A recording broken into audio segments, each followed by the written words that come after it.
The Cook's Tale. The Cook's Prologue. The cook, in joy to hear the miller pickled, laughed like a man whose back is being tickled. "Ha ha!" he roared. "Ha ha! Christ's blessed passion! That miller was paid out in proper fashion for trying to argue that his house was small. Be careful who you bring into the hall, says Solomon in Ecclesiasticus, for guests who stay the night are dangerous. A man can't be too careful when he brings a stranger in among his private things. May the Lord send me misery and care, if ever, since they called me Hodge of Ware, I heard a miller scored off so completely, that jest of malice in the dark came neatly. But God forbid that we should stop at that, so if you'll condescend to hear my chat, I'll tell a tale, though only a poor man, but I will do the very best I can. A little joke that happened in our city." "Well," said our host, "let it be good and witty. Now tell on, Roger, for the word's with you. You've stolen gravy out of many a stew. Many's the Jack of Dover you have sold, that has been twice warmed up and twice left cold. Many a pilgrim's cursed you more than sparsely, when suffering the effects of your stale parsley, which they had eaten with your stubble-fed goose. Your shop is one where many a fly is loose. Tell on, my gentle Roger, and I beg, you won't be angry if I pull your leg. Many a true word has been said in jest." "That's sure enough," said Roger. "For the rest, true jest, bad jest, is what the Flemings say. And therefore, Harry Bailey, don't give way to temper either. If I have a plan to tell a tale about a publican before we part. Still, I won't tell it yet. I'll wait until we part to pay my debt." And then he laughed and brightened up a bit, and he began his story. This was it. The Cook's Tale.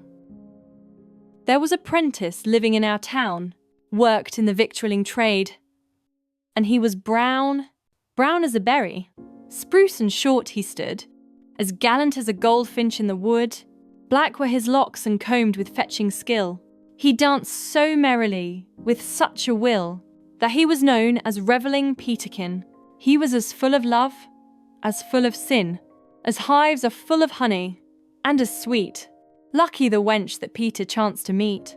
At every wedding he would sing and hop, and he preferred the tavern to the shop. Whenever any pageant or procession came down Cheapside, goodbye to his profession. He'd leap out of the shop to see the sight, and join the dance and not come back that night. He gathered round him many of his sort, and made a gang for dancing, song, and sport.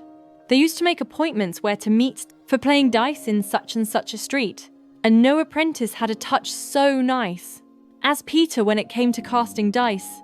Yet he was generous and freely spent in certain secret places where he went. Of this his master soon became aware. Many a time he found the till was bare. For an apprentice that's a reveller, with music, riot, dice, or paramour, will surely cost his shop and master dear. Though little music will his master hear, riot and theft can interchange and are convertible by fiddle and guitar. Revels and honesty among the poor are pretty soon at strife, you may be sure. This jolly prentice, so the matter stood, till nearly out of his apprenticehood, stayed in his job, was scolded without fail, and sometimes led with minstrelsy to jail.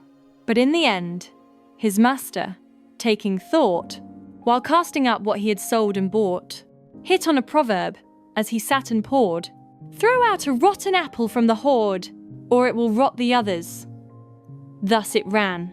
So with a riotous servant, sack the man, or he'll corrupt all others in the place. Far wiser to dismiss him in disgrace. His master, then, gave Peterkin the sack, with curses, and forbade him to come back. And so this jolly apprentice left his shop. Now let him revel all the night, or stop, as there's no thief, but has a pal or plucker, to help him to lay waste, or milk the sucker, from whom he borrows cash, or steals instead. Peter sent round his bundle and his bed to a young fellow of the self-same sort, equally fond of revelling, dice, and sport, whose wife kept shop, to save her good repute, but earned her living as a prostitute. Note: of the cook's tale, Chaucer made no more.